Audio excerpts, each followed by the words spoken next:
All 10 on your side is your local election headquarters. Less than 1 week until Election Day. And while we can't tell you who will win all the votes, we can tell you who wins the fundraising frenzy. Brett Hall is following the funds.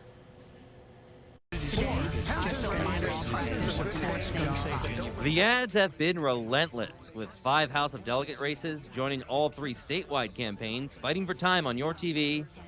Of course, there are also signs, mail pieces, and more, all funded by millions of donor dollars, much of them raised by Speaker of the House, Don Scott. I think I've raised more than the last 3 speakers combined in the same period before the election.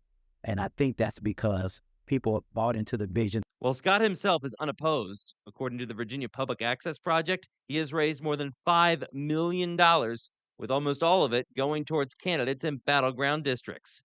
Statewide, Democrats running for House seats have outraised Republicans by more than 2 to 1. I'm proud of the fact that we've been able to recruit a candidate to run in all 100 seats in the House of Delegates. It's not happened, and people have said in generations.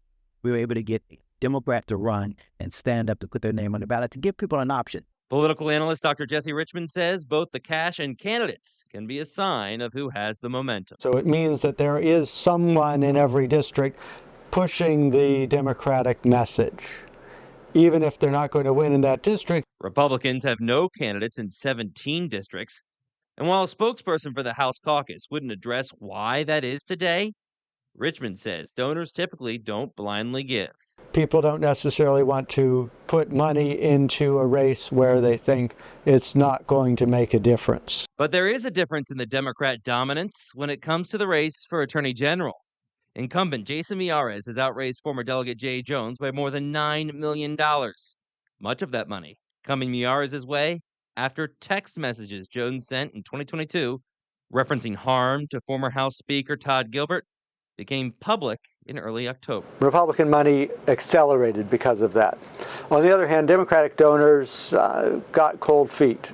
There's still Democrats supporting Jones. The polling suggests it could go either way, but people lost some enthusiasm about supporting Jay Jones and putting their money into that particular campaign, maybe redirect it to other places. Of course, look no further than last year's presidential race to see money doesn't always equate to votes. President Donald Trump was outraised by former Vice President Kamala Harris.